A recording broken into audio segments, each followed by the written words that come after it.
Sí, por favor. Sí, comparte. Ok, ok, listo. Vamos a compartir la pantalla.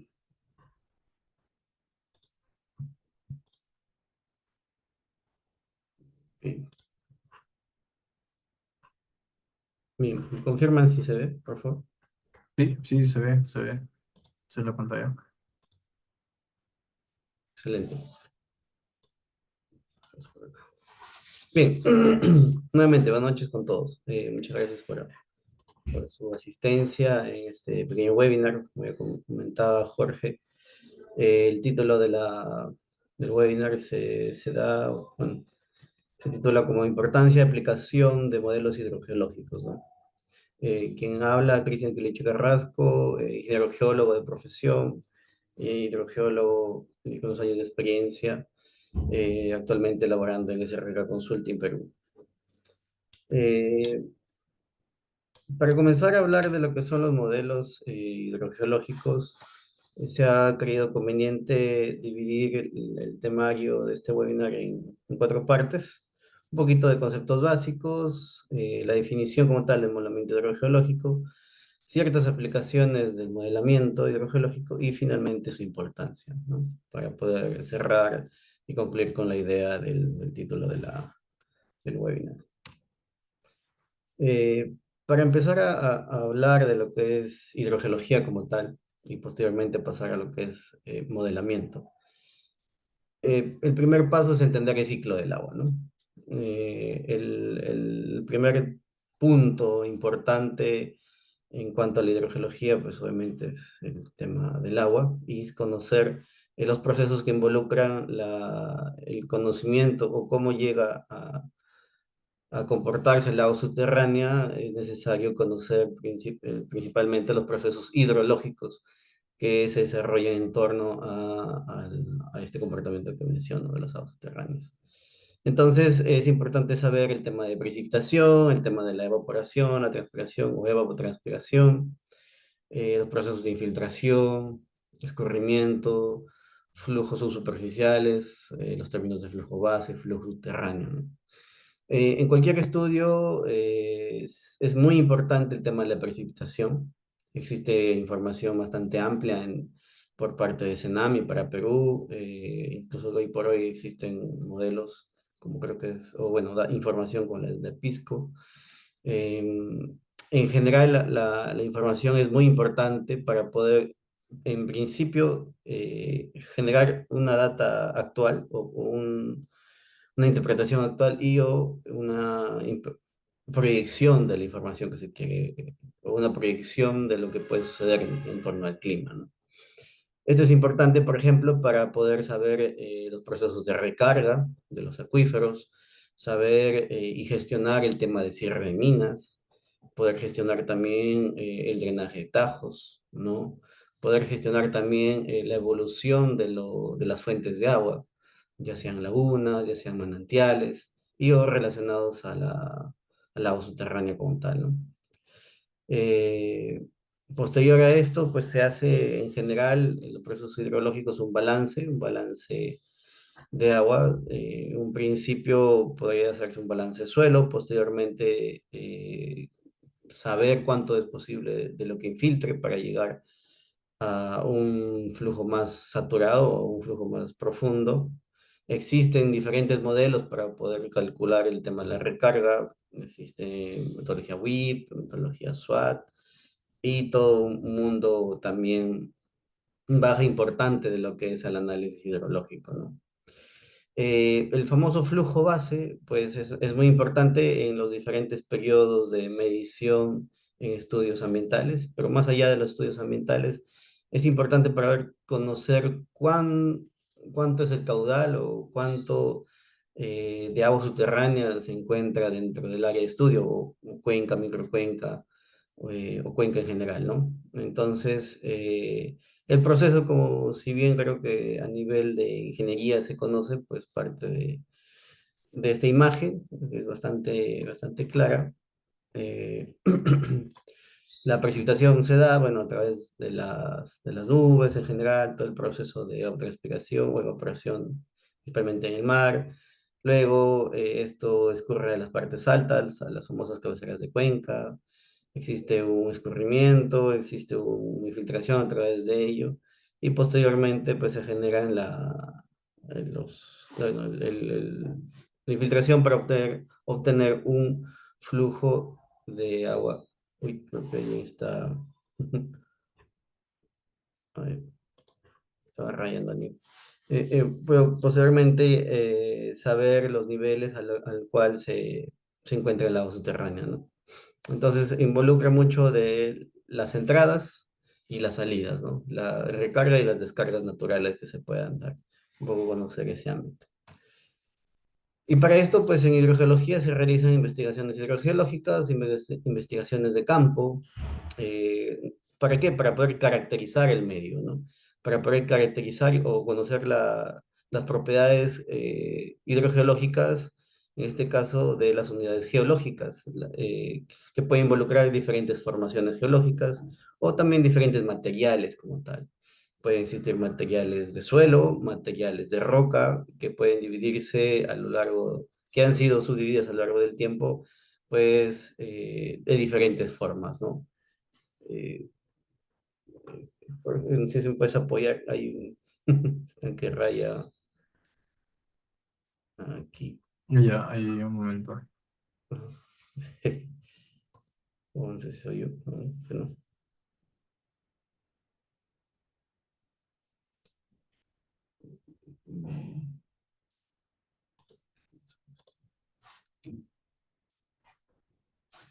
A ver,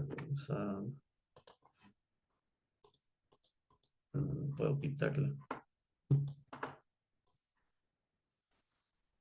Para que no se confunda con estas líneas.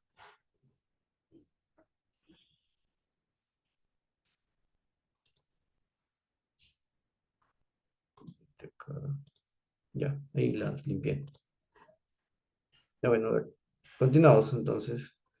Eh, Como mencionaba, como parte de estas investigaciones hidrogeológicas, con el fin de caracterizar, es obtener todas las propiedades hidrogeológicas o hidráulicas que tiene el medio, ¿no? Para esto se realizan diferentes ensayos de bombeo. Hoy por hoy, dentro de la metodología que se utiliza, muchas veces utilizamos o se utilizan, por ejemplo, los diferentes perforaciones geológicas para, nuevamente ahí, Gonzalo, no sé si Gonzalo raya. Cristian, ¿quién es el usuario? Creo que Gonzalo. sale acá, cuando raya sale Gonzalo y algo, ¿no? Yankee a pie. Ya, ahí lo quito. Ya, listo, listo. Ya, listo. Bueno, para hacer, como mencionaba, hoy por hoy se utiliza diferentes perforaciones, pueden utilizar esas perforaciones de investigación geológica, las geotécnicas también, y algunas propiamente dichas hidrogeológicas, para poder realizar algunos ensayos, como son ensayos de Airlift o algunos de Lefranc, o diferentes tipos de ensayos, ¿no? Que también tiene toda una gama de tipologías y también metodologías para poder obtener la permeabilidad principalmente o la conductividad hidráulica del medio, ¿no? Luego también podemos utilizarlos en los famosos ensayos de bombeo.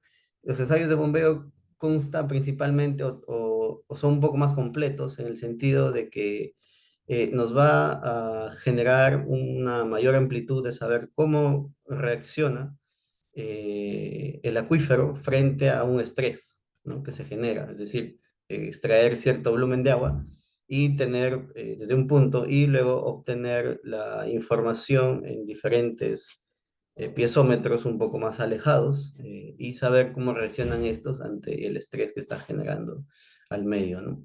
Para esto, ¿para qué información vamos a tener? Vamos a tener, como mencionaba al inicio, el tema de la continuidad hidráulica y también el tema de la porosidad, también es importante, ¿no? Y saber, por ejemplo, encontrar posibles barreras, que pueden ser fallas geológicas, que pueden ser cambios litológicos, y o bueno, alguna injerencia y o otras hallazgos que se puedan dar. Adicional a esto, también se realizan campañas de campo para poder hacer la recopilación de información, campañas geofísicas, inventario y monitoreo de piezómetros existentes, inventario y monitoreo de fuentes de aguas, o sea, ríos, lagunas, manantiales, principalmente para poder obtener mayor información del comportamiento del agua subterránea.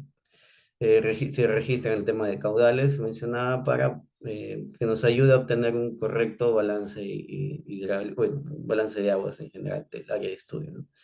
También es importante el tema del muestreo.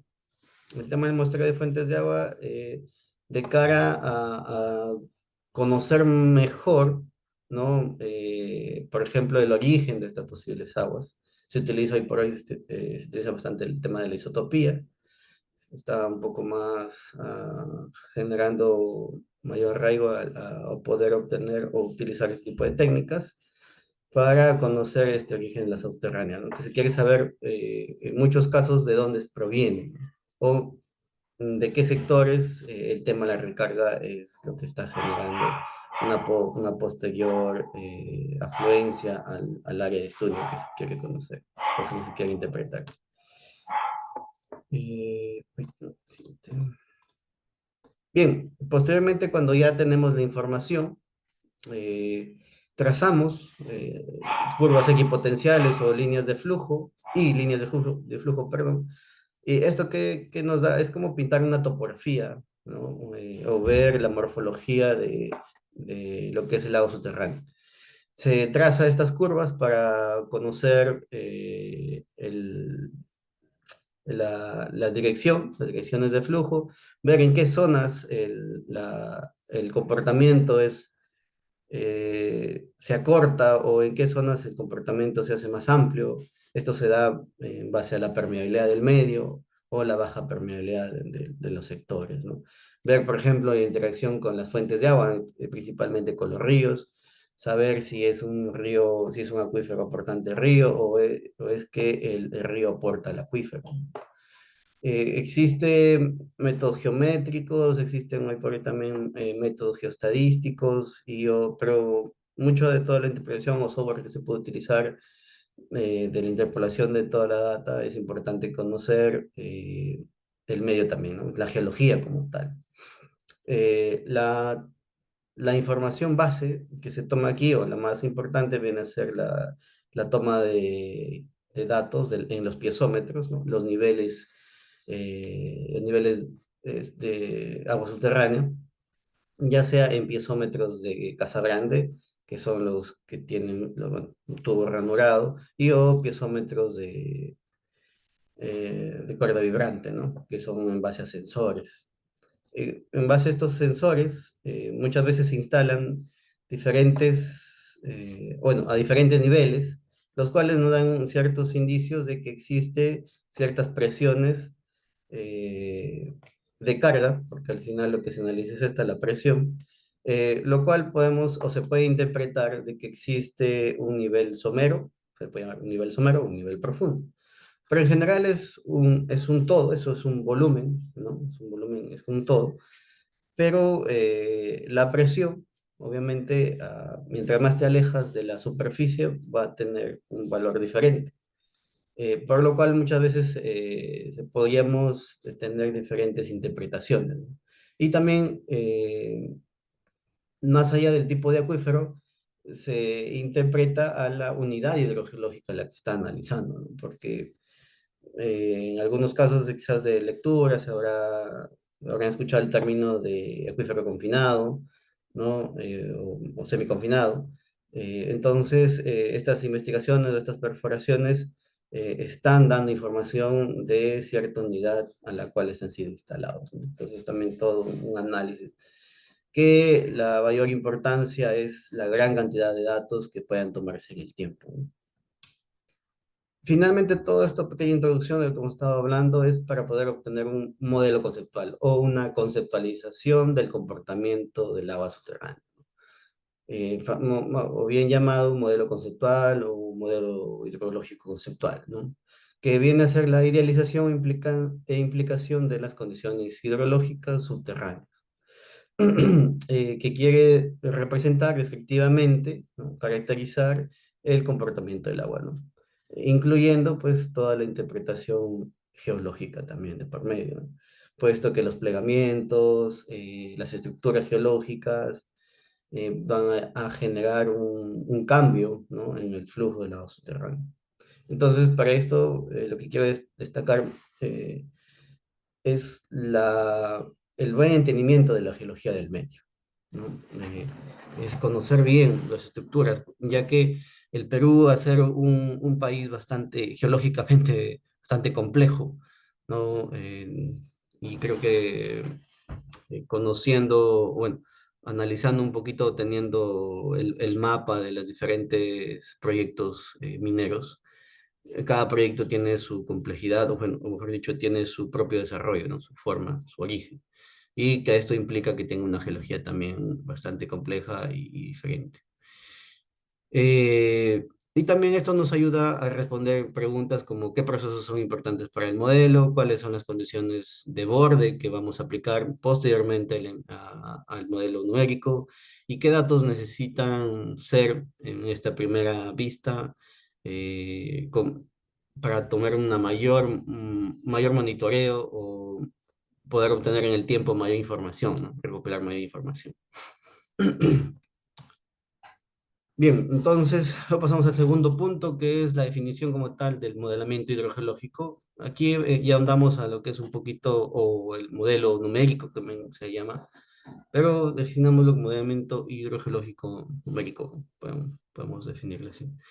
Eh, el modelamiento hidrogeológico como tal, una disciplina que utiliza herramientas y técnicas matemáticas para poder comprender y predecir el comportamiento del agua subterránea, ¿no?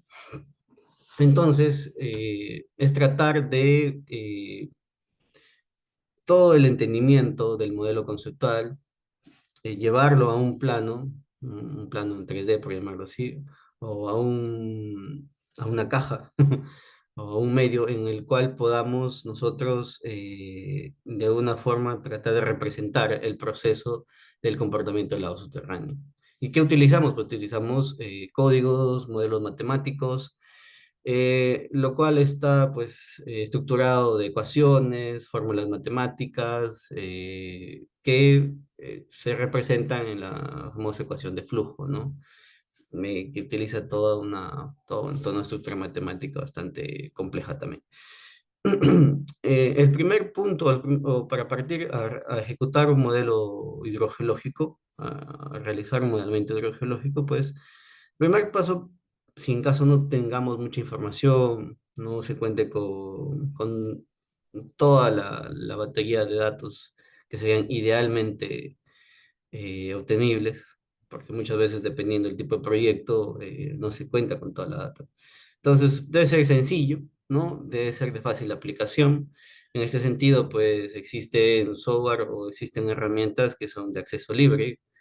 Ya mostraré en su momento los ejemplos. Y o existen también de herramientas comerciales, ¿no? Con cierto pago por el tema de licencias. El tema de tiempos de simulación razonables, que sea entendible para la comunidad científica o para también la comunidad del medio, ¿no? ¿En qué sentido?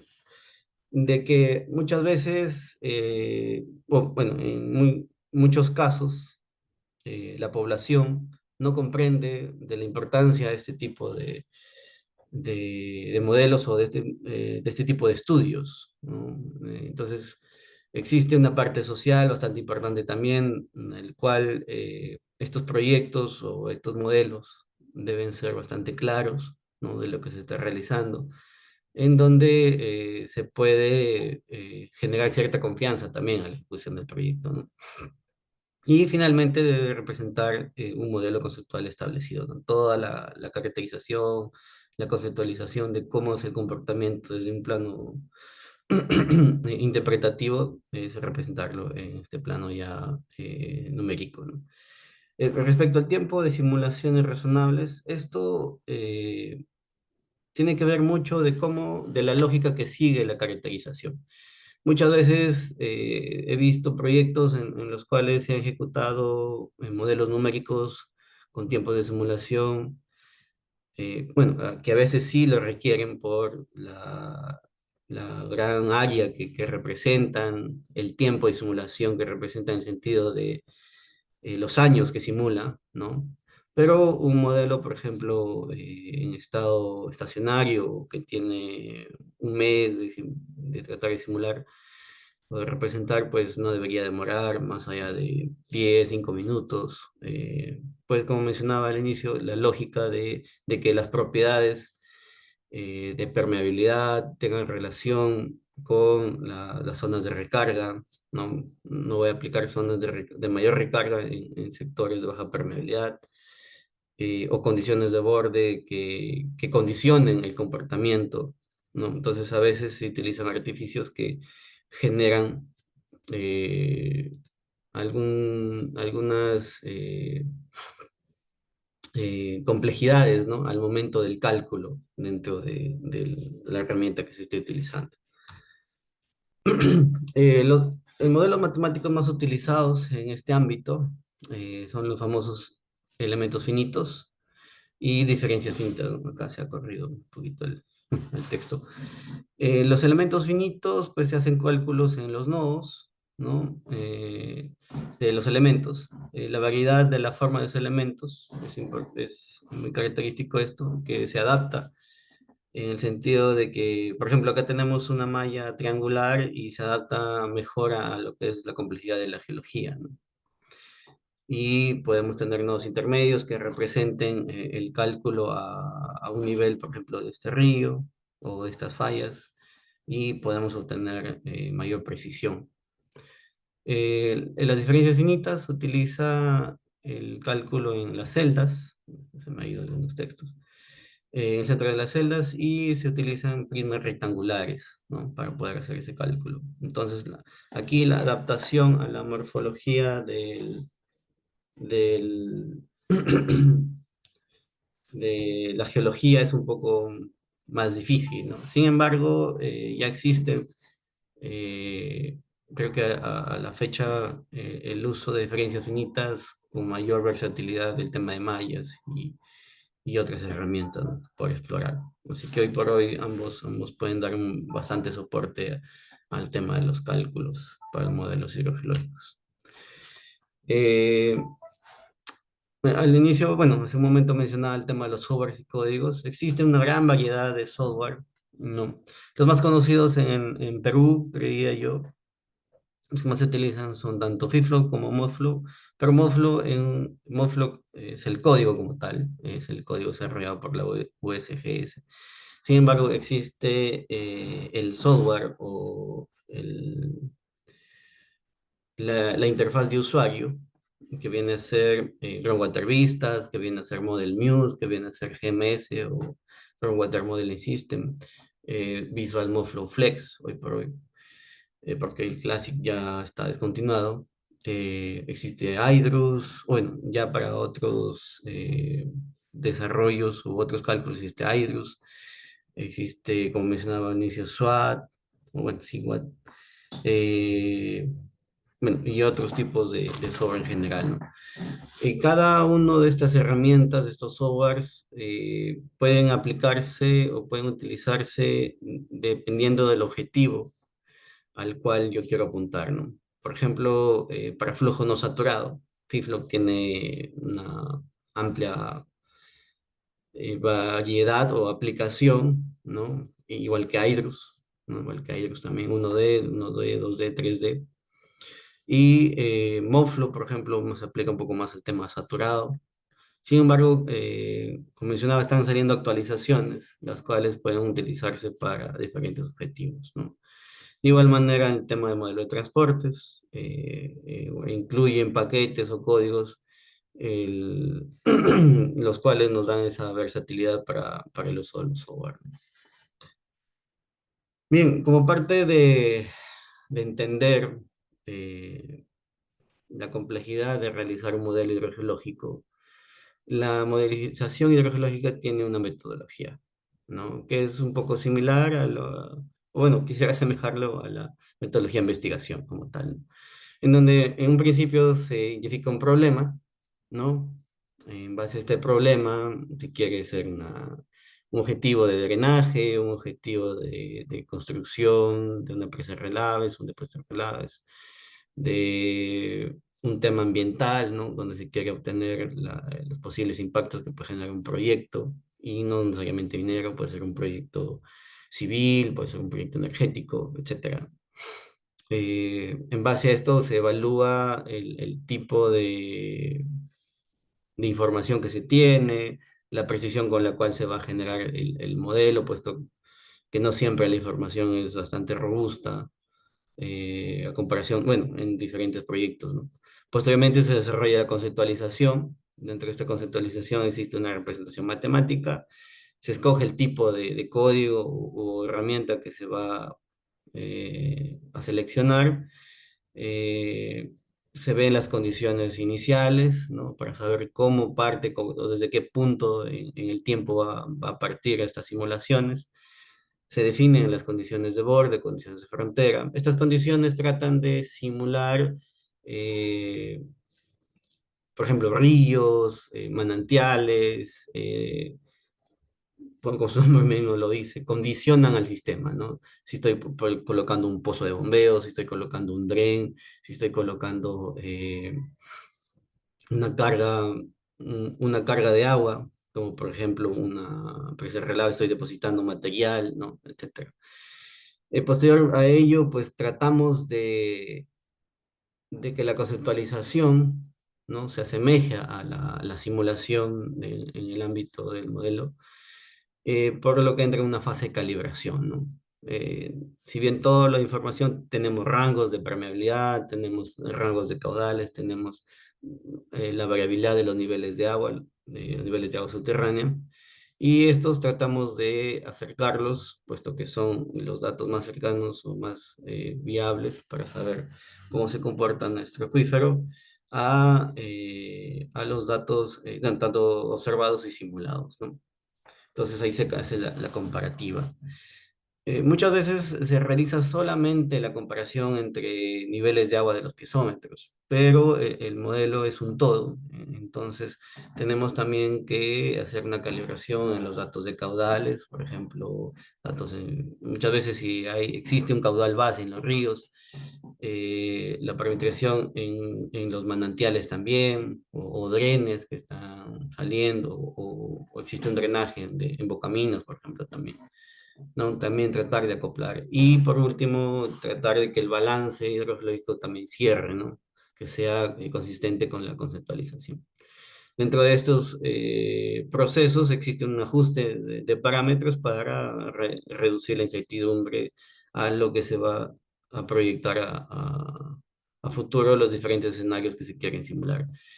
Cabe mencionar que el modelo como tal viene a ser una herramienta, ¿no? Por lo cual estamos nosotros generando una herramienta base que a posteriori nos va a ayudar o permitir realizar la gestión de nuestro recurso hídrico. Y finalmente, bueno, hacemos una especie de validación, puesto que existen diferentes procesos de calibración, teniendo un modelo estacionario o un modelo inicial. Luego partimos un modelo es cambiante en el tiempo, que muchas veces se compara con la operación de un proyecto, ¿no? Es decir, ya tenemos datos a lo largo de 1, 2, 3 años, o tal vez si son meses, pero es importante tener esta mayor cantidad de información, ¿no? Y se van comparando con los datos observados para obtener dicha validación. Una vez que se ha completado el tema de validación, se realiza un análisis de sensibilidad para ver qué parámetro necesita mayor información, o qué parámetro puede cambiar mucho mis resultados, y tener en cuenta para futuras investigaciones. Luego se realizan las aplicaciones necesarias, o bueno, los escenarios, se hace la simulación de los escenarios, y bueno, una presentación de resultados, ¿no? Hoy por hoy existe en esta parte del preprocesamiento y postprocesamiento ya técnicas de Python, o técnicas de programación, las cuales ayudan al procesamiento de los datos, ¿no? Pero sin embargo, la base, el corazón de todo, viene a ser la conceptualización como tal. Bien, ahora voy a mostrar un poquito algunos ejemplos de las aplicaciones de los modelos o los proyectos en los que he participado y un poquito mm, de lo que va la charla o el webinar es las aplicaciones que se pueden dar el uso de estos modelos hidrogeológicos, ¿no? Si bien ya les he ido un poco mencionando algunos ejemplos o algunos temas, pero vamos a ver con mayor claridad. Por ejemplo, para un estudio de impacto ambiental. Este es un proyecto de Perú, ¿no? Que se realizó. Esto es un modelo bastante amplio, bastante grande, comprende varios componentes mineros. Se utilizó el código Modflow, Surfac Modflow, ¿no? Modflow en su versión Surfac. Se utilizó diferencias finitas. El modelo comprende tres capas. Es un modelo bastante, bueno, que se ha desarrollado desde los años 2000. O sea, tiene, creo que, información casi más de 15 años, ¿no? Presenta un área, bueno, acá están los numeritos o los datos del área. La información que se está considerando, por ejemplo, de piezometría son 211 piezómetros, ¿no? Entonces es un proyecto bastante amplio, ¿no? Y la discretización del sector es homogénea, ¿no? Vemos una malla bastante homogénea a lo largo de todo el proyecto. Aquí, bueno, se ha simulado todos los ríos como celdas de dren, ¿no? Como celdas de drenes, y existe un río principal donde se ha detectado esta interacción acuífero-río, que se está simulando como una condición de borde tipo river, ¿no? Que simula el Modflow, ¿no? O bueno, en este caso está utilizando Brownwater Vistas, ¿no? Utilizando Modflow Surf. También se tienen pozos de bombeo, existen simulado fallas en general. Este modelo presenta una condición premina, una condición de operación y una proyección o cálculos a futuro, ¿no?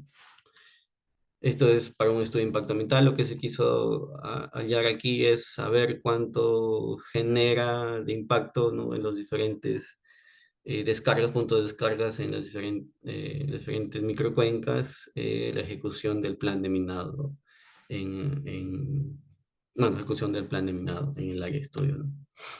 Como mencionaba, se trata de una calibración y validación, ¿no? Es un proceso de calibración en torno al proyecto minero. En este caso es un Tajo. Esta es una calibración de régimen transitorio, lo cual es bastante importante tener. En muchos casos, no, es decir, fielmente no se va a sobreponer el puntito, ¿no? El puntito del simulado versus el observado.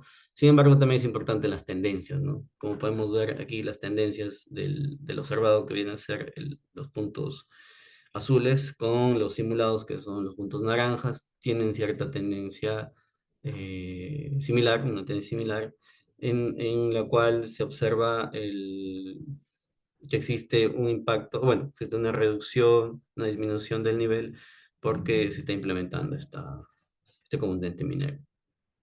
También se realizó un modelo, bueno, una simulación de transportes solutos, eh, que de acuerdo hoy por hoy a la legislación del Decreto Supremo 034-2023, si no estoy mal, te pide, ¿no? Te pide realizar ya simulaciones de transportes solutos para ver en general cómo se mueve la pluma, la famosa pluma de contaminantes que se puede decir, pero en sí es una pluma de transporte de solutos, porque hablar de contaminación o no depende de un estándar de calidad, ¿no? Esto se realizó una simulación es un modelo conservativo, ¿no? De solutos, de sulfatos, perdón, en este ejemplo como tal. Y se ve, bueno, a proyección a 5, 25, 50 años, dependiendo de la conceptualización que se quiera simular. Este otro ejemplo, se realizó una gestión de recursos hídricos por un cambio climático. Aquí se evalúa la afección, o bueno, la interferencia de los diferentes pozos de bombeo en toda esta área de estudio, ¿no? Aquí existe una condición de carga constante, puesto es un límite con el mar. Acá existe, bueno, está el mar. Se quiere evaluar el tema de la condición del cambio climático. Es decir, se han hecho diferentes simulaciones con un ingreso o con una variación en la recarga, ¿no? Saber los diferentes cambios de la recarga y ver cómo esto impacta a los caudales que se están extrayendo, ¿no? Aquí un poquito la distribución de la permeabilidad, la distribución de la evapotranspiración, la distribución de la recarga, ¿no? Que es, como mencionaba, la diferente información que se necesita para poder y que se aboca dentro del modelo numérico para poder obtener los resultados si quieren visualizar. Este es otro ejemplo de un depósito de relaves. Este es un proyecto que se evaluó, se estaba evaluando ver la condición de la zona para poder ejecutar o para construir un depósito de relaves. Lo que se evaluó aquí principalmente y en muchos casos, primero también hay diferentes formas de hacer este tipo de simulaciones. En este caso está simulando todo el reconocimiento físico de la estructura. Se representa también los diferentes liners o diferentes geomembranas que se pueden colocar, los diferentes materiales que están dentro de los diques, el tipo de material que se va a depositar, etcétera, ¿no? Es un poquito una sección longitudinal, ¿no? A lo largo de la presa. Y bueno, el tema de la permeabilidad del medio geológico, ¿no? En el cual se está abocando. Este es un poquito una vista 3D. Esto, por ejemplo, los anteriores son ejemplos hechos en Groundwater Vistas y este es un ejemplo elaborado en FIFLOW, ¿no? A través de una malla estructurada. ¿No? Se recomienda, bueno, en un poco mi experiencia, el procesamiento de los planes de minado, las construcciones tienen mucha variación, ¿no? El tema de la ingeniería siempre hay cambios por tema de costos, etcétera. Entonces, la ejecución de un modelo estructurado te permite también esa flexibilidad al momento de también generar los cambios, ¿no? Porque a veces has avanzado mucho ya con el proyecto, pero luego tienes que retroceder, ¿no? Porque se generan nuevos cálculos o surgió nueva data que te genera este reprocesamiento o esta reejecución de la información. Este es otro tipo de modelos. Los anteriores hemos visto un poquito en 3D. Este es un modelo en 1D. Este es un modelo de infiltración utilizando IDRUS. El IDRUS como tal es una herramienta bastante potente, ¿no? En sus tres variedades, 1D, 2D y 3D. En este proyecto se necesitaba calcular el caudal de infiltración en la zona saturada, ¿no? O si el depósito de desmonte, ¿no? O los botaderos van a generar cierta infiltración, ¿no? En este caso, esta es una zona, se está ejecutando este proyecto en una zona bastante árida, en donde la evapotranspiración o la evapotranspiración es mayor o la evaporación es mayor a la precipitación, ¿no? Y, por ejemplo, se puede ver simulaciones en corto tiempo para una proyección de 500 años en zonas obviamente bien caracterizadas. Aquí se necesita, por ejemplo, bastante información de suelos, caracterización del tema de humedades, eh, de tipología de granulometría también. Existe toda una lista de datos bastante importantes. Y lo que nos arroja esos nuestros resultados de saber que en 500 años, pues la humedad posiblemente varíe o vaya de quizás del 5% hasta el 20%, pero no llega a saturarse. No llega a saturarse y tenga una mayor profundidad, un máximo de 60 metros, que dentro de la estructura un poquito de la altura del botadero, pues no es ni la mitad del botadero, ¿no? Todo esto es el botadero, aquí es el cambio litológico, no está llegando esta humedad aquí, ¿no? Entonces en algún punto se está evaporando todo el volumen, por lo tanto no existe una infiltración. Entonces este tipo de proyectos o ese tipo de aplicaciones se pueden dar también en zonas obviamente con mayor cantidad de recargo de precipitaciones, cuando a veces se necesitan datos puntuales o datos con menor tiempo de análisis, ¿no? Porque para utilizar todos los modelos en 3D necesitas toda área, ejecutar mayores análisis, investigaciones, ¿no? Entonces, este tipo de modelos también te pueden dar una vista general en corto tiempo. Y finalmente, pues, ¿para qué son importantes, no? ¿Para qué son importantes el modelamiento hidrogeológico como tal o los modelos hidrogeológicos numéricos? Y o generar un modelo hidrogeológico.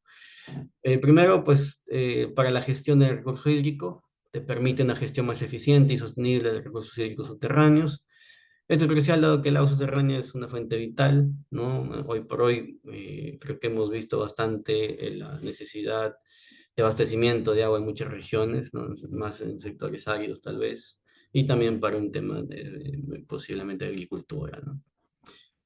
El tema de la calidad del agua subterránea, es importante este punto evaluar porque en diferentes proyectos existen componentes que pueden generar infiltración y o un cambio en la composición de la calidad del agua, ¿no? El tema de la planificación urbana y rural. Por ejemplo, yo soy de Cajamarca. En Cajamarca recientemente se ha ejecutado un proyecto de un pozo tubular, el cual va a abastecer a mayor cantidad de personas. Sin embargo, es importante, no tengo conocimiento si existe un modelo como tal, modelo hidrogeológico, pero es importante ejecutar tal vez a futuro ese tipo de estudios para realizar específicamente la planificación, ¿no? Saber si el estrés que se está causando al medio, a la unidad hidrogeológica donde se está obteniendo el recurso hídrico, eh, cada cuánto se puede extraer el caudal que se está bombeando, saber cómo va a variar, saber cómo se van cómo gestionar, ¿no? Cada qué periodicidad se va a obtener ese caudal, etcétera, ¿no? Puesto que existen muchos ejemplos en diferentes tipos de países que una sobreexplotación del acuífero como tal o de la unidad hidrogeológica como tal puede generar diferentes daños. El cumplimiento de regulaciones, como le mencionaba, el tema del Decreto Supremo 034-2023 hoy por hoy, exige ya, ¿no? La ejecución de un modelo hidrogeológico. Y de esto, pues, una aprobación de los diferentes proyectos que quiere generar cualquier tipo de industria. La optimización de recursos, en algunos casos el agua pues es un problema, puesto que se inundan tajos o se inundan diferentes labores, y en otros es una necesidad, ¿no? Es necesario obtener agua, entonces optimizar ese tipo de recursos. Y por último el tema de la investigación científica, ¿no? Ayuda mucho ya a cortar el tiempo de cálculos, ya metiéndonos a temas muy numéricos, temas muy matemáticos, a poder apoyar a microcuencas, a sectores, ¿no? Que tienen el acceso al agua muy limitado, y en general, esto tema del agua subterránea. Bueno, eso es un poquito lo que les quería compartir con este webinar, titulado Importancia y aplicaciones de modelos hidrogeológicos. Así que quedo atento a sus consultas. Cristian, genial, genial la Es, presentación. Hay una consulta que dice Alex, no sé si lo puedes leer.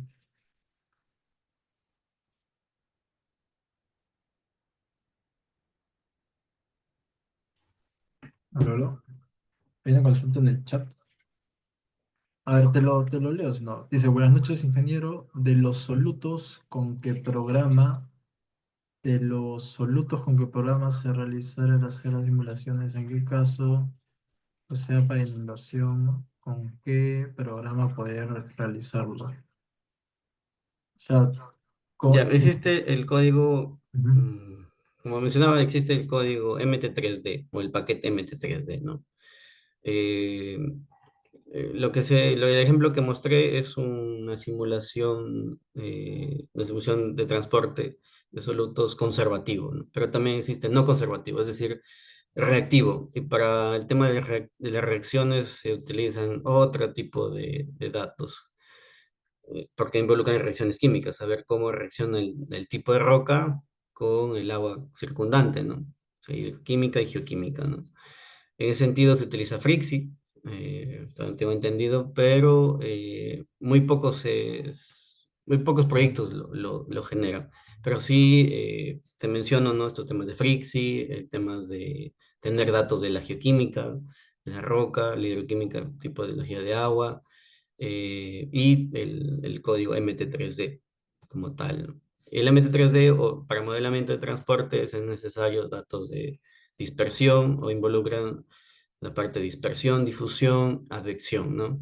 Que es un poco el símil con el tema de la permeabilidad, ¿no? Pero para ya temas de transporte, ¿no? Genial, Cristian. Hay otra pregunta. Bueno, hay una sugerencia. Dice, ¿podrían pasarnos por aquí los nombres de los programas mencionados? Y hay otra consulta de Rubén Roque. Dice, buenas noches. ¿Cómo se definen las unidades geológicas? ¿Cuál es el procedimiento además de utilizar bibliografía o literatura, me parece? Sí, a ver, para responder el tema de los software, ya, ahí está. Aquí está. Bueno, este si quieren tomarle un pantallazo. Ah, estos son los nombres. Y como mencionaba, los más usados aquí en Perú hoy por hoy son FIFLOW y MODFLOW, ¿no? Los más sonados a la actualidad. FIFLOW y Groundwater Vistas quizás. MODFLOW en sus diferentes interfaces, ¿no? MODFLOW es el código y la interfaz de usuario viene a ser los diferentes softwares. Groundwater Vistas, ModelMuse, Visual MODFLOW, GMS, etc. Eso es por el lado de los software. El tema de la geología, bueno, existe para hacer una caracterización geológica, pues es como realizar una caracterización de suelo, pero más amplia, ¿no? ¿En qué sentido? Si es posible, perforaciones, se va a hacer logueos, para poder identificar no solo litologías, sino también estructuras geológicas, ¿no? Fallas, etcétera, diferentes comportamientos de la geología.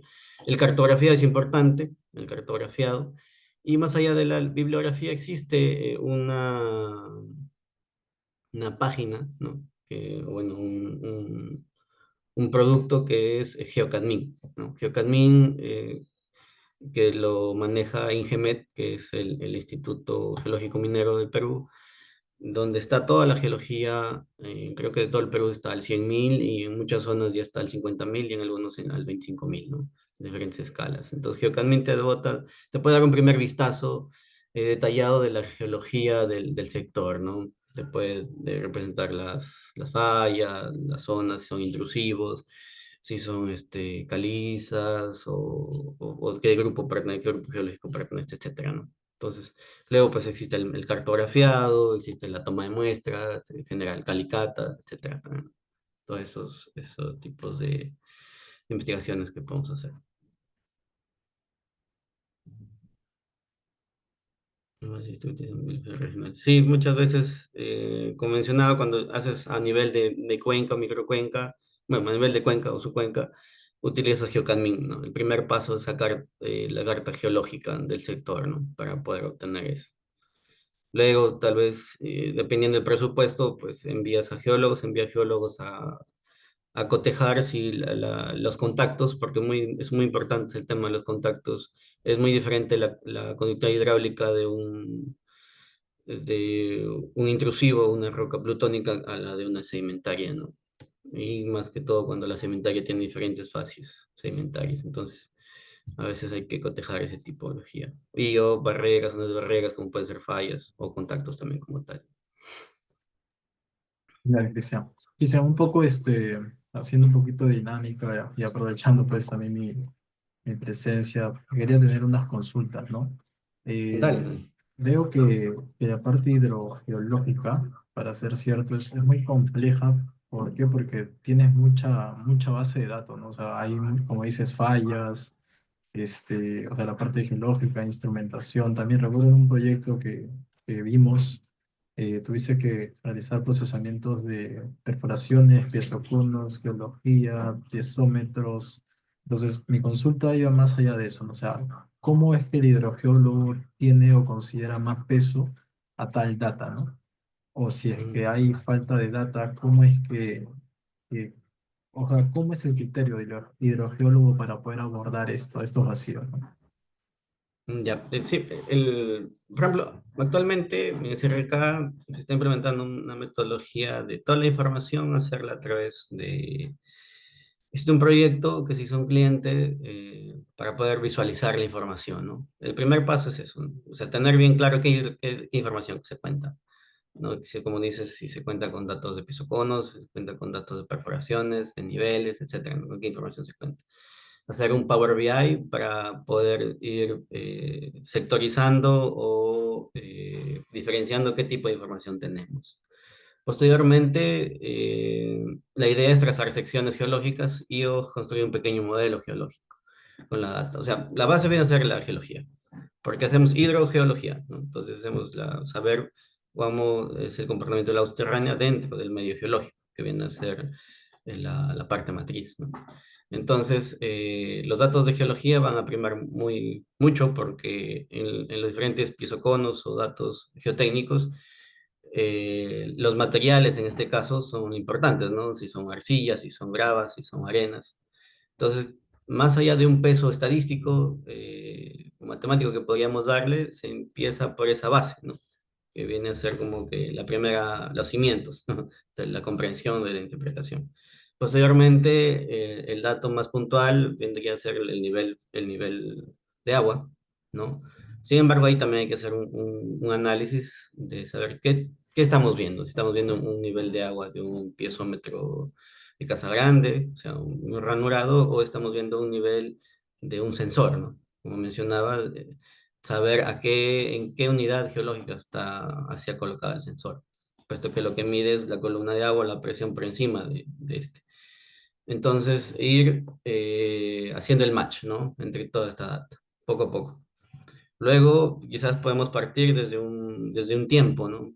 Lo ideal es partir previo al proyecto, pero muchas veces se cogen o se obtienen proyectos en el cual ya se ha ejecutado todo, ¿no?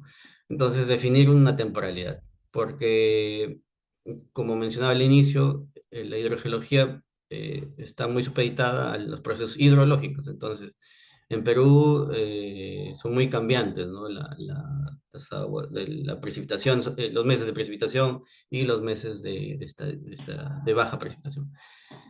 ¿No? Entonces, saber en qué momento hacer. No podemos, muchas veces, si mezclamos la información, podemos tener ¿no? Falsa interpretación. Entonces, la temporalidad también es importante. Entonces, esta relación, ¿no? Si quizás ampliando un poquito la imaginación, enumerar, ¿no? Tener un primer vistazo de la geología, secciones, eh, la, la litología en los piezómetros o en las perforaciones como tal, datos geotécnicos, ¿no? También el tema geotécnico con los RQDs, ¿no? O los diferentes parámetros, ¿no? De la calidad de roca, cuando hay roca, la tipología de los materiales granulométricos, por llamarlos así, a la grava, arcilla, etcétera. Posteriormente, los procesos hidrológicos, como mencionaba, para saber si en qué sectores es donde hay mayor precipitación. Y de esto ir armando como un rompecabezas, ¿no?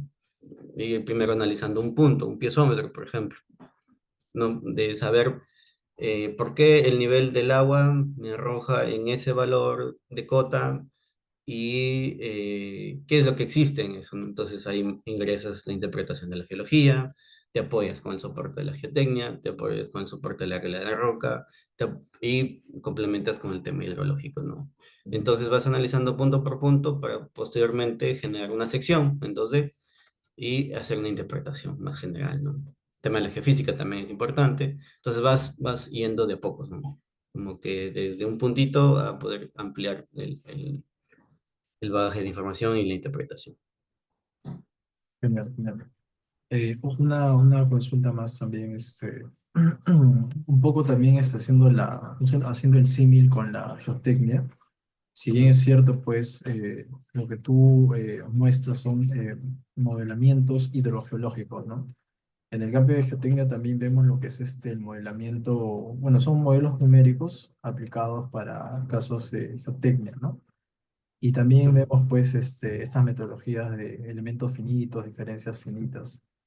Eh, entonces, ahí quería hacer una consulta, ¿no? Recuerdo que en su momento me consultaste sobre los parámetros de Van Genuten, si no me recuerdo. Ujú, Entonces, y justo haciendo ahí un modelamiento también en el programa Plaxis, revisaba pues que una de las condiciones del material, más allá de las propiedades básicas mecánicas, también es la condición de saturación. O sea, si bien es cierto, el material podría estar en condiciones saturadas o no saturadas, y dentro de las no saturadas no significa que realmente no tenga un porcentaje de permeabilidad totalmente a cero, ¿no? Podría encontrarse 40 o 60%.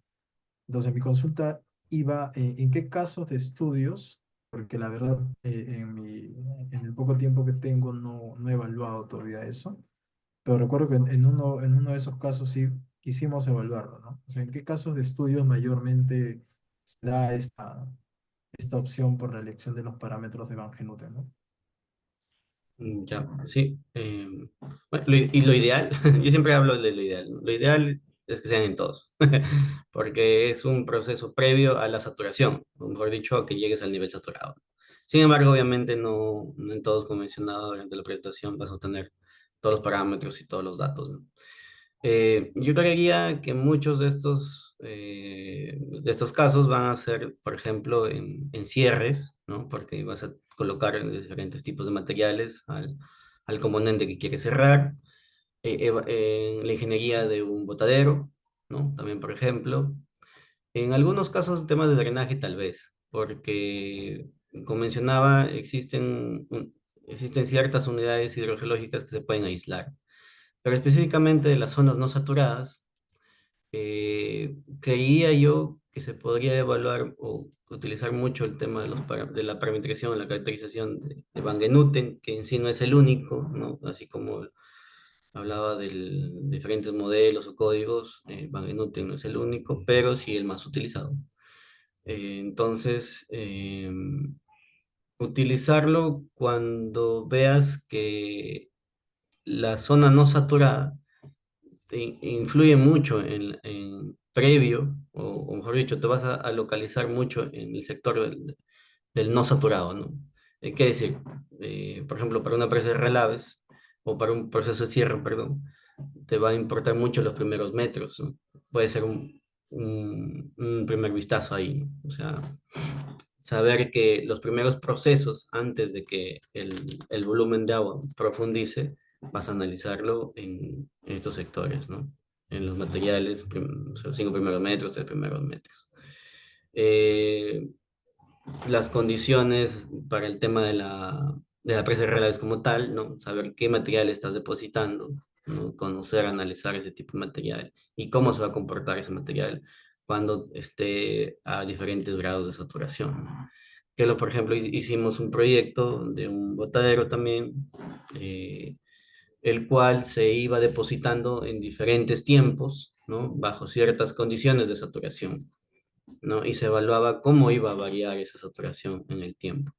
Entonces, también es importante, ¿por qué? Porque influye mucho el tema de estabilidad y la estabilidad implica el tema del diseño y el diseño implica el tema de costos. Entonces, es un todo, ¿no? Yo creía que en general este tipo de aplicaciones van más al tema ingenieril, ¿no? Cuando va a ser un tema de estabilidad o de diseño, va a ser muy importante realizar las mediciones o realizar esta ejecución de caracterización de la zona no saturada y posiblemente un modelo numérico, ¿no? Quizás, o en muchas veces solo se hacen 2D o 1D, como mencionabas, con Plaxis en general, porque en principio es en menos tiempo y es menos costo, ¿no? Sabes que los proyectos y temas de consultoría siempre van un poco por ese lado. Sin embargo, existen proyectos muchas veces que es importante el volumen de agua en este caso, del cual se va a depositar porque sabes que va a existir una gran cantidad de saturación. Y en otros casos, pues cuando el nivel saturado o tienes información de que el nivel saturado está próximo a las zonas topográficas o a las zonas de nivel de terreno natural, ¿no? Si, por ejemplo, existe o vas a impactar algún manantial o vas a impactar algún componente o fuente que pueda ser necesario a futuro, ¿no? Entonces, también va a variar un poquito también de esto si a qué nivel tienes tu causa subterránea también, ¿no? Si es muy profundo, quizás puedas obviar ciertas cosas, pero de ser necesario, y o, por ejemplo, también si vas a depositar ciertos tipos de materiales en zonas permeables, ¿no? Que puedan generar que la saturación aumente a cierto grado y pues exista a futuro pues un volumen de agua que posiblemente se infiltre, ¿no? Y de eso también de la mano el tema de calidad. Y aprovechando esto de la calidad que estoy mencionando, respondo a Wilber. eh, la configuración como tal, pues es, cada software tiene su propia configuración. Sin embargo, el análisis principal viene a ser el tema del Frixi, creía yo. Como mencionaba, he hecho modelos conservativos, pero modelos no conservativos si no los he ejecutado. Espero pronto toparme con uno de estos. Entonces, tener bien conceptualizado o bien descrito las ecuaciones de cómo reaccionan el medio, ¿no? El medio geológico, o perdón, el medio, claro, el medio hidrogeoquímico eh, en el sector, ¿no? Porque después simplemente le agregas al flujo, es decir, las reacciones que tú calculas dentro de Frixio, el tema del contaminante que quieras ver, posteriormente simplemente le adicionas el flujo, es decir, la dirección por donde se va a mover esto, ¿no? Y que con el tiempo esto se va a ir disminuyendo la concentración, ¿no? Como tal. Eso en temas no reactivos, en temas reactivos, ¿no? Porque me hablabas de reacción. Y en FIFLOW, si no estoy mal, existe un complemento que se llama PyChem, si no estoy mal, en el cual puedes utilizarlo. Y en MoFlow sí tiene bueno, en Groundwater Vista específicamente, sí tiene ciertos módulos que dicen Frixie, con el cual puedes incluir las reacciones previas, ¿no? Pero más allá del tema de configuración, porque, o sea, metiéndonos al software específicamente, creía yo que es sencillo, pero tienes que tener previamente el desarrollo de estas ecuaciones y, bueno, las reacciones como tal, ¿no?